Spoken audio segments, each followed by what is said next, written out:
Now let's see this example about this round robin. See, round robin is bit, I don't say difficult, but you have to be very attentive while solving round robin. The reason is you have to keep track of various things while you are doing this. So first of all, you have all the process arriving at various times. Now what is the first process which is arrived? The process which has arrived, the first process which arrived is at time 0, right? Therefore, I am going to write it like this. Now this is the Gantt chart. I am going to maintain the Gantt chart throughout, first thing, and second thing is along with the Gantt chart I will even maintain the queue. Queue is nothing but the order at which, okay, what is the criteria here? We are going to use two criteria. One is what is the time quantum, right, and along with the time quantum, arrival time. So actually arrival time is used in this just like you know, first come first served. It is a kind of first come first served algorithm, except that first come first served is preemptive, non-preemptive, but here it is preemptive. Round robin is preemptive version. So preemptive version means while a process is still running, while it still wants more time, we'll pull it out and then schedule the next one. And then the arrival time is the same criteria which is used at first come first served. If you remember FCFS, there we used arrival time as the criteria. Here along with the arrival time I use something called as time quantum. Time quantum is what is the maximum allowable time that a process can run once it is scheduled. That is called time quantum. Okay.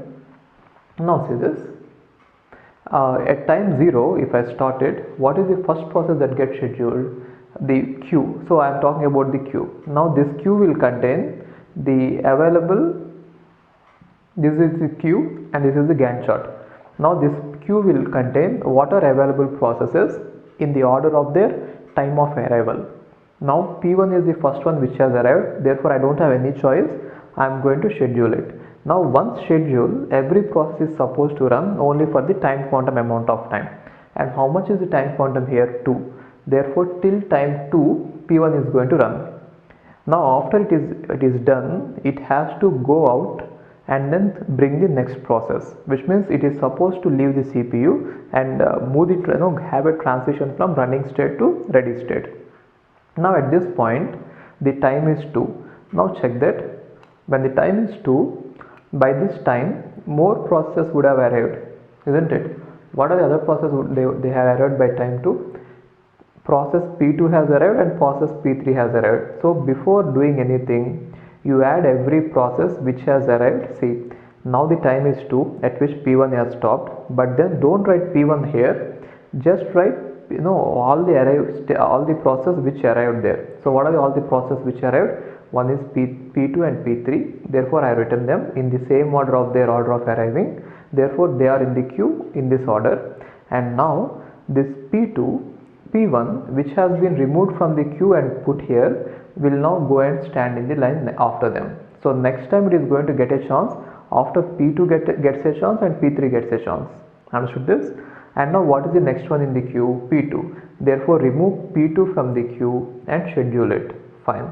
Now P2 is going to execute, right? For how long? Now we should check two things. One thing is we are going to execute it for a maximum of time quantum which is 2, and sometimes the process might not need 2 units at all. So if you look at it, the process needs 5 units, therefore it could go and execute for 5 minutes, till the time quantum. So one thing is you should even keep on decrementing this. The reason is process P1 has already executed for 2 units, so in total if it needs 4 units, now the remaining time it needs is only 2 units. Got it? Okay. And now what about process P2? P2 has finished its execution for time quantum, therefore it should go and stand in the queue, but then you should first add 2 units are over, that is why it is 3. You should first add all the processes which have arrived meanwhile. Now what is the time? 4. Now see what are the processes which have arrived meanwhile. So P4 and P5 has arrived. Therefore P4, P5 have to be written in the queue. Fine. And now after writing them, this P2 has to be again sent back into the queue. So P2, that is how you should write it. Okay. And what is the next process which gets scheduled? Obviously the next process is P3. So I am going to schedule P3, And now I'll just see if P3 requires the TQ amount of time quantum. Yes, P3 burst time required is 2 and the time quantum available is 2. Therefore I am going to run it till 6, which is nothing but is going to complete. It is going to run till completion, and since it has already finished its burst time, you need not add it in the queue, right? But then meanwhile, just check if any process has arrived by 6. Yes, by the time 6, process number P6 has already arrived, therefore P6 should be written here.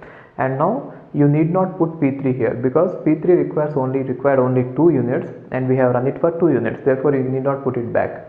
Now check this. Now what is the next one? P3 has to be removed from here, right? What is next one? Next one is P1 that will get scheduled. And how much does P1 require? 2 units. Yes, you can run it for 2 units because time quantum is 2 units. And now after this 2 units, its requirement is over. I mean, it has run to completion. Therefore, you need not add it back. And what is the next one that has to be chosen? P4. So how much time does P4 require? It is interesting. See this. P4 requires only 1 unit. Therefore, even though it has a chance to run for 2 units, it is saying that I need only 1 unit. Therefore, run it for only 1 unit, which means till 9, right? So it is going to be 0. Got it? Next one is P5, isn't it? You need not put P4 back. The reason is it has run to the completion, right? And next one is P5. P1 is removed from the queue and it is scheduled. Now check this. What is the time quantum required? So P5 requires 6 units and the time quantum is 2 units. Therefore, I am going to run it till 11, right? So how much is remaining? 4 is remaining, isn't it? Time of 4 is remaining, and I am going to run it till 11. And after running it, it will again go back and sit in the queue. Wait for its chance next time, right? And now what is next one? P2. So we are going to take P2. And P2 requires 3 units of time, therefore I am going to run it for 2 units of time, which is time quantum. And after that, this is going to drop down to 1. And after that execution, P2 will be again going and sitting in the queue. And what is next one? Again P6 will get scheduled. P6, if you look at P6, it requires only how much? 3 units of time, right? So I am going to run it for 2 units, which means 15. Therefore the remaining time is 1, right? And again P6 is going to sit back in the queue and wait. Fine. Now what is the next one? P5. So how much is remaining time for P5? P5 will get scheduled. And how long is it going to run? P5 is going to run for 2 units because it requires 4 units, right? So I am going to run it for 2 units. Yeah. So it is going to run till 17. Fine. And after that it should go and sit in the queue, and it requires further 2 more units, right? And what is next one? P2. So if I remove P2 and schedule it, check its requirement. P2 wants only 1 unit of time, therefore I am going to run it for only 1 unit, which is 18, and it becomes 0, which means it gets completed. Therefore you need not put P2 back, right? And what about next one? P6, right? How much time does P6 require? Again P6 requires only 1 unit of time. So I am going to run it only for 1 unit, which means by 19 it is going to complete, and therefore the remaining time is going to be 0. It is going to be finished by 19. Got it? So you need not put P6 back in the queue. What is the next one remaining? P5, right? Only one process is remaining, and you could directly run it till completion, whatever the time it is. Why? Because even if you run it in terms of TQ, the same process will be coming over and again. So you need not worry about it. Run it till completion. Then what about this? 21, right? So if you count all of this, this is how the process are executed. Now let's see what is the completion time, turnaround time, and waiting time, right? So it is understood why it is complex, because you have to maintain 3 things here. What is the remaining burst time? You should maintain that. And then what are the process in the queue? We should maintain that order, because in that order we are going to select each one, right? And then you should even maintain the Gantt chart. That is why it is a bit complex compared to others. Now writing the completion time. So completion time is a bit difficult in the sense you should see from the right hand side, not from the left hand side, right? So you see where a process is occurring at the last time in the Gantt chart, that is the completion time. Now I want the completion time of P1, right? Now you check it. P1 has occurred last here, and when is it happened? When did it happen? At 8. Therefore P1 finished at 8. After that it didn't arrive any, it didn't show up anywhere, which means P1 must have been completed there, right? Therefore the completion time of P1 is 8. And then completion time of P2. Now again check it from the end. So this is the last time where P2 has occurred, and after this P2 never occurred, which means this must be the time where it finished completely. So it is at 18. So P2 is 18. And what about P3? P3 is, watch it, from the right hand side you should check everything, and P3 has occurred here, right? So the completion time for P3 is 6. After this it didn't occur anywhere, check it. Therefore that must be really completion time. And now if you observe it, P3 has occurred only at one point. The reason is P3's burst time is 2, and therefore once you schedule it, time quantum is also 2, it will run to completion. And next one is P4. Again you check from this side, P4 has occurred only here, right? And its completion time is 9. So you can say that P4 completion time is 9 here. And P5 has occurred here last time, and its completion time is 21. And P6 has occurred here, and its completion time is 19, right?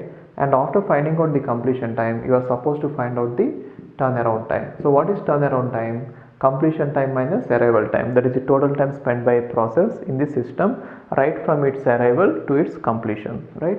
And now what is the difference? 8 minus 0 is 8, 18 minus 1 is 17, and 6 minus 2 is 4, 9 minus 3 is 6, 21 minus 4 is it is 17, 19 minus 6 is 13, right? And once the completion time is over, then you are supposed to find out the waiting time. So what is waiting time? This turnaround time minus burst time. So waiting time here is 4, and waiting time here is 12, waiting time here is 2, and waiting time here is 5, waiting time here is 11, and waiting time here is 10, right? And after finishing this, you can find out what is the average turnaround time and average waiting time using the normal method. That is straightforward. So what is the average turnaround time? Add all of them, and then 1 2 3 4 5 6 divide by 6, that is average turnaround time. And average waiting time is add all of them and then divide them with 6, right? So that is how this round robin works, right? So if you observe it, in the round robin, these are all called as context switches. We are going to pull one process out and then schedule the next one, right? These are all called as context switches. Now, as the time quantum increases, the context switches will decrease, or if you have a very small context time quantum, then what happens is the number of context switches, they increase. So I'll just show you with an example what happens if I increase the time quantum. See, if time quantum equal to 2, then we got this all. This is the Gantt chart, right? Now what happens if I increase the time quantum? Then definitely you will see that the number of times I might have to pull out a system and then schedule the next one will decrease. The reason is very simple. Whenever you schedule a process, don't interrupt it at every small amounts of time. That is going to lead to lots of context switches. Instead of that, run it for more time. But then what is the problem of having a time quantum which is very large is starvation. So a station might have to wait for a long time before it gets a chance. If I have 100 processes and if the time quantum is 2 units, then some process might have to wait for nearly 99 into 2 units, isn't it? The last one. So as we increase the time quantum, some process might starve for a long time, but as we decrease the time quantum, we might have lots of context switching.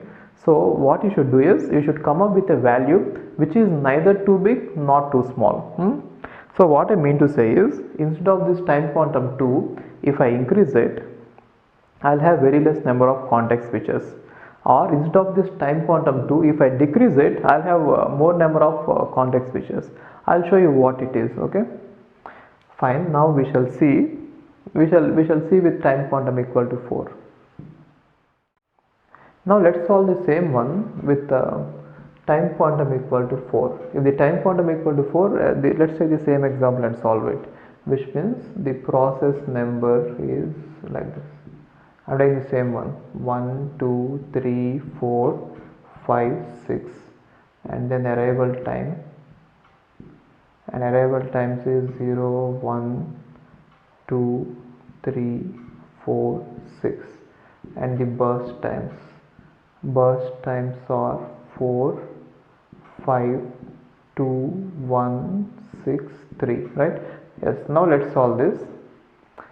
So the same way, first of all we are going to maintain the queue. So inside the queue the first process available will be P1 at time t equal to 0.